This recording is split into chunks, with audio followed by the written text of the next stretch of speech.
Witam serdecznie na kanale kuchniamagdy.pl. Dzisiaj przygotujemy ciasto biskup. Ciasto, jak Państwo widzą, składa się z kilku warstw. Podstawa to biszkopt, później krem budyniowy, następnie galaretka i na końcu beza kokosowo-makowa. A więc zabierajmy się do roboty i tak jak mówiłam, na początek biszkopt. Do biszkoptu potrzebujemy 80 g mąki pszennej tortowej, 25 g mąki ziemniaczanej, 4 jajek i 80 g cukru. Na początek wymieszamy mąki, czyli 80 g mąki pszennej tortowej i 25 g mąki ziemniaczanej. Mieszamy ze sobą i przesypujemy do sita i zostawiamy na później. Mąki będziemy używać w dalszym etapie. Teraz miska, oddzieliliśmy żółtka od białek i 4 białka dajemy do miski ze szczyptą soli, włączamy mikser i ubijamy na sztywną pianę.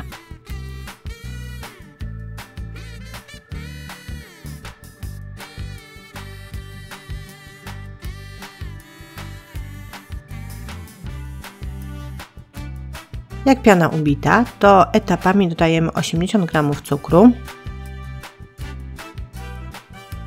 Dodajemy, ubijamy, a po ostatnim dodaniu cukru ubijamy tyle, żeby nie było słychać chrzęstu cukru. Kolejna 4 żółtka, najlepiej pojedynczo, żeby nie pozbyć się tego powietrza z piany. Dodajemy, mieszamy. Odkładamy mikser, teraz kolej na te mąki, co daliśmy do sita, przesiewamy obie mąki do masy i już ręcznie łyżką, na przykład drewnianą, mieszamy razem ze sobą.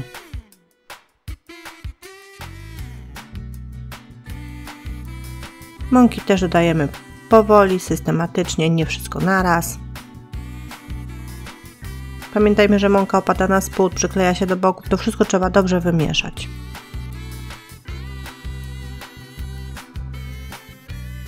Cała mąka dodana, teraz trzeba jeszcze wszystko na koniec dobrze przemieszać. I przygotowujemy sobie foremkę o wymiarach 24 x 38 cm.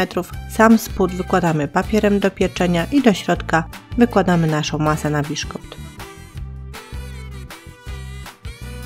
Rozkładamy równomiernie, układamy, uzupełniamy.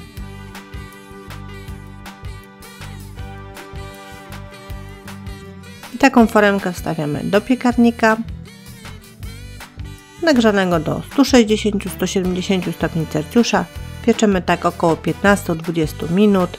Pod sam koniec pieczenia wbijmy patyczek, czy ciasto się upiekło. Jak patyczek suchy, to ciasto się upiekło i wtedy trzymamy ciasto 15 minut w wyłączonym, zamkniętym piekarniku i kolejne 15 minut w wyłączonym, ale uchylonym piekarniku. Po tym czasie wyjmujemy z piekarnika, lekko studzimy, odcinamy ciasto od rantów foremki, wyjmujemy z foremki, zdejmujemy papier do pieczenia. Po całkowitym wystygnięciu biszkoptu zdejmujemy skórkę z góry, ona będzie nam przeszkadzała. Ciasto się będzie rozjeżdżać później przy składaniu. Powolutku, systematycznie usuwamy tą skórkę i taki biszkopt odstawiamy do późniejszego użycia. A teraz przygotujemy galaretkę. Do przygotowania warstwy z galaretką potrzebujemy 2 galaretek wiśniowych, 500 ml wrzątku i 1 słoika drzemu z czarnej porzeczki, tak 410 g. Do miski wlewamy 500 ml wrzątku. Wsypujemy galaretki, najpierw jedną, później drugą, 2 galaretki wiśniowe, które musimy bardzo dobrze rozmieszać w tej wodzie.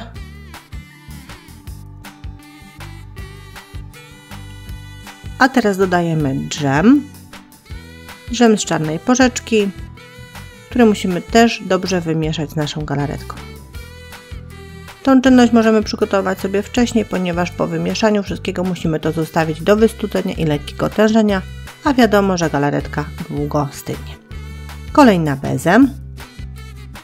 Do przygotowania bezy potrzebujemy 4 białek jaj, 220 g cukru, 150 g maku niemielonego i 70 g wiórków kokosowych. 4 białka jajek układamy do miski, dajemy szczyptę soli, włączamy mikser i ubijamy na sztywną pianę.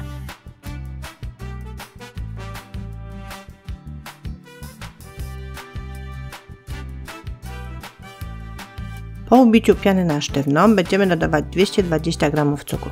I robimy to według schematu. 1 łyżka cukru, 1 minuta ubijania, 1 łyżka cukru, 1 minuta ubijania i tak aż do wykończenia cukru.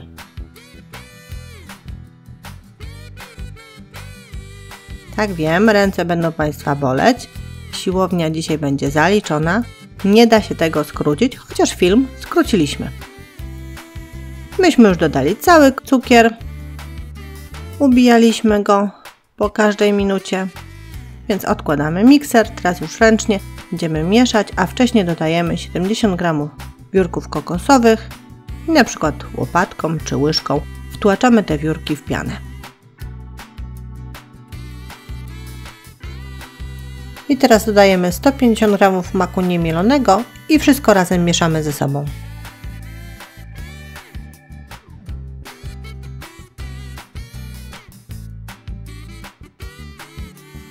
Po dokładnym wymieszaniu przygotowujemy sobie foremkę, w której piekł się biszkopt, wykładamy świeżym papierem do pieczenia i do środka wykładamy masę na bezę.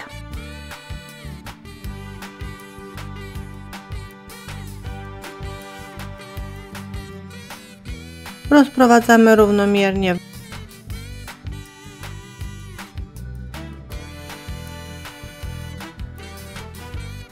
I taką foremkę wstawiamy do piekarnika nagrzanego do 180 stopni Celsjusza. Pieczemy około 30 minut, używając grzałki góra i dół. Po upieczeniu taką bezę wyjmujemy z piekarnika i lekko studzimy. Po lekkim przestudzeniu wyjmujemy z blaszki, posługując się papierem, który tam był w foremce i studzimy całkowicie. Proszę pamiętać, że beza jest bardzo krucha. A teraz jest czynność zdejmowania tego papieru z bezy, odrywania od boków, więc musimy to robić bardzo delikatnie. I musimy tą bezę jeszcze odciąć od tego papieru. Proszę bardzo delikatnie odciąć jakimkolwiek narzędziem tę bezę od papieru do pieczenia i zostawić na później, ponieważ teraz musimy przygotować masę budyniową, a żeby przygotować masę budyniową potrzebujemy 700 ml mleka, 2 budynie waniliowe bez cukru, 20 g mąki pszennej tortowej, 100 g cukru, 4 żółtka jajek, 200 g masła lub margaryny. Stawiamy sobie garnek na gazie, taki z szerokim dnem, wlewamy 600 ml mleka, włączamy gaz i zostawiamy, żeby mleko się gotowało. A w międzyczasie bierzemy sobie miseczkę, do której dajemy 4 żółtka jajek i zaczynamy ubijać mikserem do podwojenia objętości.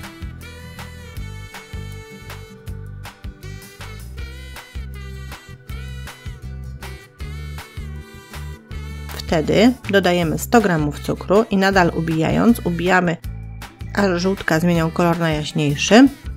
W międzyczasie zrobi się tak zwany kogel-mogel. Żółtka nam pojaśniały, więc kolej, żeby dodać mleko. 100 ml mleka rozcieńczy nam te żółtka. Musimy wszystko dobrze wymieszać. A po dokładnym wymieszaniu dodajemy 20 g mąki pszennej tortowej i 2 budynie waniliowe bez cukru. Wszystko nadal mikserem dobrze mieszamy.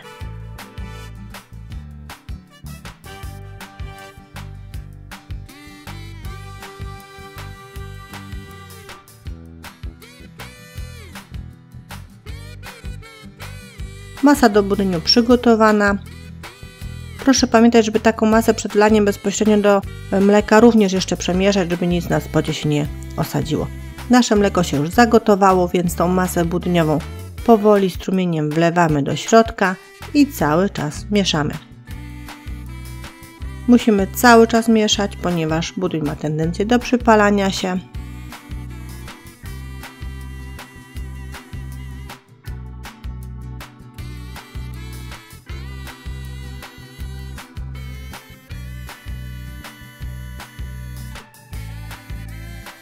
mieszamy i gotujemy do momentu, kiedy na budyniu pojawią się takie gejzery powietrza, czyli wiemy, że wtedy budyń ugotowany, gazy wyłączamy i albo zostawiamy w tym garku, albo proponuję przelać do innego naczynia, które jest chłodne.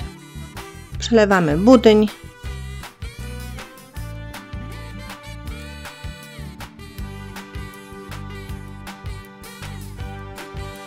Przykrywamy folią spożywczą albo ewentualnie aluminiową.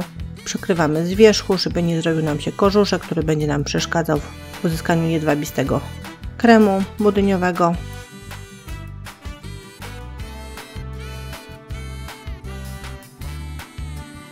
I taki budyń zostawiamy do całkowitego wystudzenia.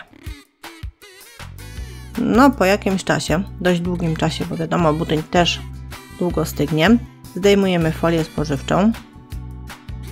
Budyń ma konsystencję bardzo zwartą. Nawet jeżeli Państwo pokroją ten budyń, on zachowa swoją formę. Wtedy do miski dajemy masło lub margarynę i ubijamy na puszystą masę.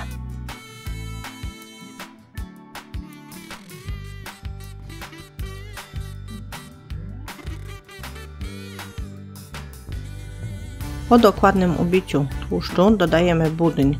Najlepiej partiami, będzie łatwiej rozmieszać.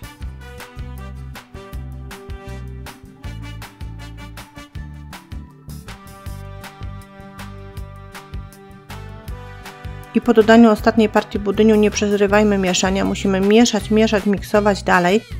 Ten krem budyniowy będzie zmieniał konsystencję, będzie zmieniał kolor, jak Państwo tu widzą, stawał się taki gładziutki, taki jedwabisty, no i jaśniejszy. Jak będzie taki mniej więcej jak nasz, mogą Państwo odstawić mikser, żeby zająć się składaniem ciasta. Żeby złożyć ciasto, potrzebujemy jeszcze poncz do natrączenia biszkoptu naszego i potrzebujemy 150 ml przygotowanej wody i 2 łyżki cukru. Znowu foremka, w której piekliśmy wcześniej biszkopt, wyłożona świeżym papierem do pieczenia.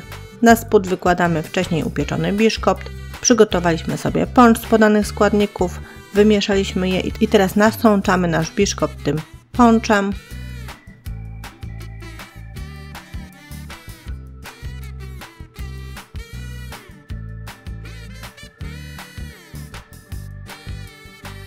Biszkopt nasączony, to teraz wykładamy krem budyniowy.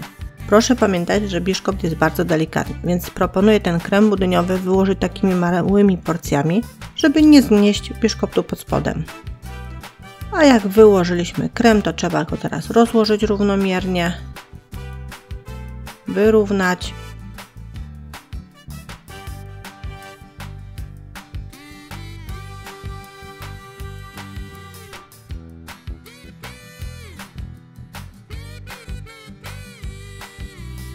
To teraz nasza tężejąca galaretka jest wylewana na górę naszego kremu budyniowego.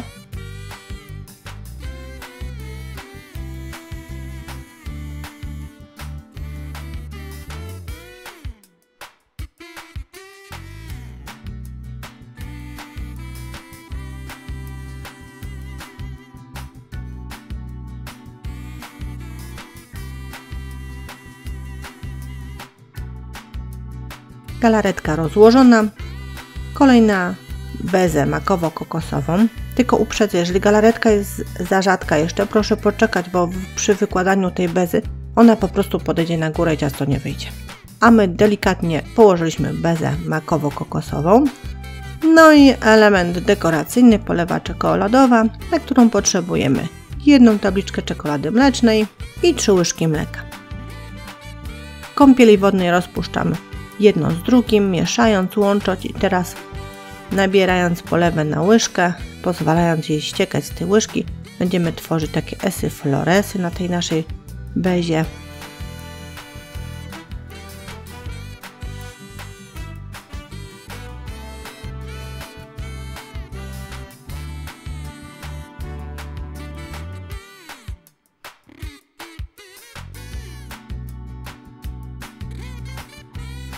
Takie ciasto musimy włożyć do lodówki, tak najlepiej na 12 godzin, żeby wszystko dobrze stężało.